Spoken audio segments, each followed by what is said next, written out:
what happened to Khabib. Well, I wasn't there. But you're one of the coaches at the American Kickboxing Academy, so you're partly responsible. Oh, now it's on me. I'm gonna open with this, including you. Over the last 20 years, the guys that I've been directly involved with, that I travel with and do the whole shebang, I've never had anybody miss weight. Well, with Khabib, he'd been coming down in weight, and a lot of people think, well, he's not. He shows up fight week, he's not that far off. It's within striking distance. But what a lot of people don't realize, in my view, is it's not the weight that you're just cutting fight week. It's the weight that you've been cutting the last 6 weeks, 2 months leading up to that. Yeah. That it all adds up, and that can compound and become the real problem. There's a big difference between cutting 10 pounds fight week and you've cut 20 pounds or 30 pounds the 2 months prior to that, or a guy that's just cutting 10 pounds fight week. Yeah. Those are two completely different equations. So we get to the fights, and obviously Khabib Ferguson fell off last minute, which was one of the, probably the most anticipated fight in the fight card. Yeah. Quick question. So I read that Ferguson said to Khabib at the press whatever they did the day before the stare. Yeah, press conference. They said, "Enjoy that weight cut, buddy." So does he think he just looked at him and knew? You could tell when you look in the face, right? Yeah, there's a couple telltale signs. One, either a guy looks big, or he looks real sucked up, and his eyes look sunken in, and his cheeks are sucked up, and they look like they just got out of the mortuary, and they're going after the viewing, ready to go 6 feet under. Jones said that to me too at UFC 200. He goes, you look at him. He goes, his eyes are sunk in. He goes, I feel great.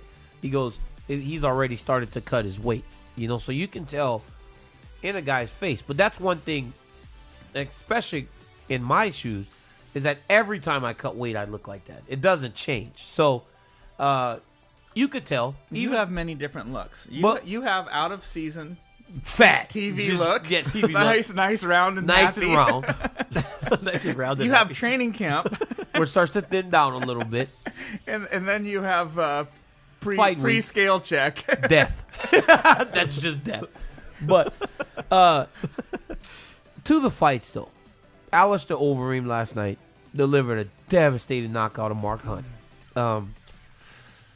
Mark walked out of the octagon afterwards, seemed pretty upset. Overeem has these performances where at times he looks great, at times he doesn't. But last night it seemed like everything went according to plan. I don't know. I think Mark was definitely in the fight. Yeah. Overeem they both had some moments. He obviously got him with a great knee, and I don't care who you are, you get hit with a knee like that from a powerful guy like that, it's lights out. But I thought Mark there for a minute had a pretty nice flurry going where it was questionable. He might have got into the first. Yeah, he might have just about was there, and slipped away from him. And the rest of the fight card, Lando Venata had a good fight against David Tamer in the co-main event.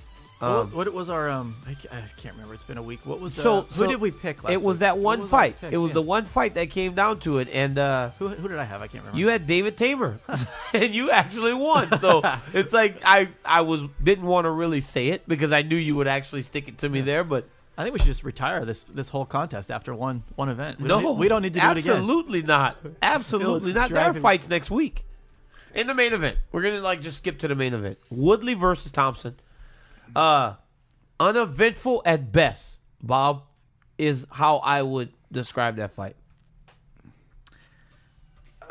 Well, is that a question or a statement? Or that's a statement by me, and you just kind of you tell me about the fight.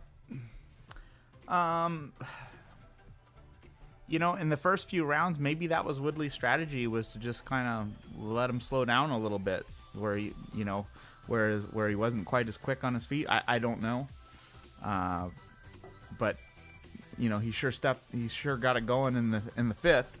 But that's the question, though. If you have that ability, why as Tyron Woodley, a guy that I root for, and when it was going, I was like, hopefully he won 1, 3, 5, because I knew 3 was his because of the takedown, 5 was his because he fought well. I was hoping 1 would go to him because it was so close, and nothing really happened.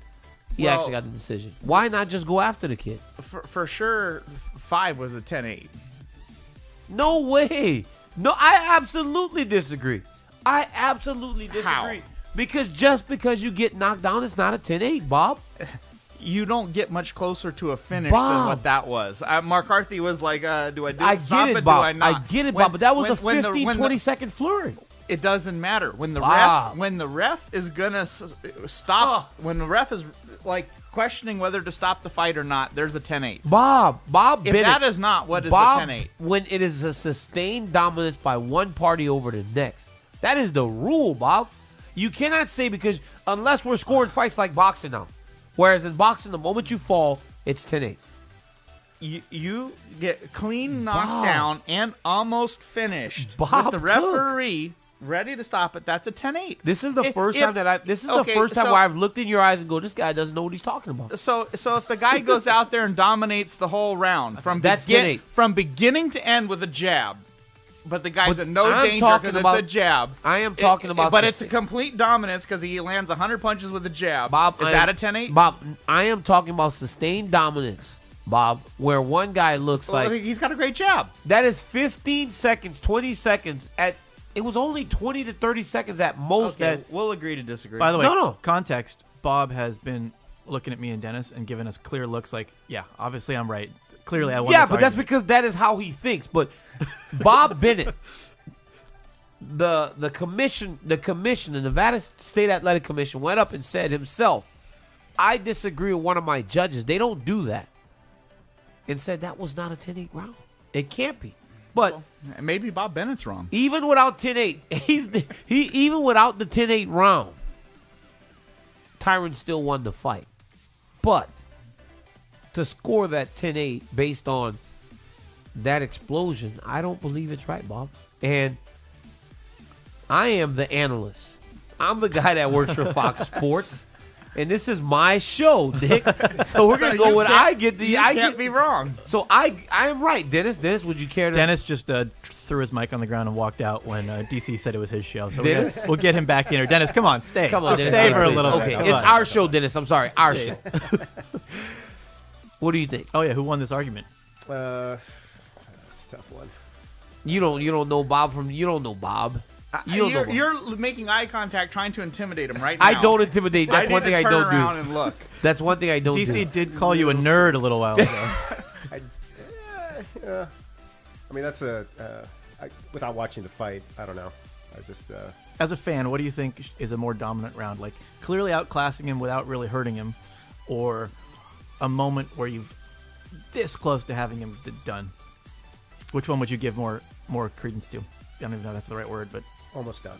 Like Almost if, done. If the, See, if I the ref's get- about to stop, So- I Voice would of God probably say came so in. Bob would win. So the it's like, argument. but it's like it's just so fat. Like it's just Nick. Do you understand what I'm saying? Like yeah, the it's, guy, it's subjective to it. How do you know if It's he's subjective. almost But finished or here, not here almost was the one finished? thing. I would agree with you if Steven was, if he was kind of pretty clearly dominating the rest of the round, and they then, were all super close. but it wasn't. It was like almost neutral, and then Tyron Did that almost finishes The him. two most dominant rounds belong to Tyron. Yes. 3 with the takedown and the control, and 5 with the knockdown Yes, for sure. But but the Very takedown close fight. and control wasn't. Yes, he won that round, but it wasn't like he was killing him like he was in the fifth. One more question before we go too far on this. So you're watching afterwards, right? And so what I want to know, like, what is the guy thinking? Like, what is Woodley thinking afterwards? Where he's won this fight, he's defended his title, wasn't the prettiest thing in the world, but he's probably relieved, happy, and then he's booed, and every question afterwards is like, "Are you hurt? What's wrong with you? Why'd you fight that way?" Like, do you not even? Are you just like, "I don't even care. I got my money. I won this fight. On to the next one," or is your ego just burning. Well, I mean, some of it is you just fought for 30 minutes. You're so friggin' tired. You just want to go relax somewhere. But yeah, it's so easy to be a quarterback from the stands or television when you have no idea how hard it is to touch a guy like Stephen Thompson. It's not like he's just a willing opponent that's going to let you do what you want him to do. Yeah. You know, this guy is what is he? What, 58-0 or something? Yeah, kickboxing. Something ridiculous. And he's got a style where it's like you're lucky to even touch him. Yeah. And he flirts that line. You know, he understands where he can engage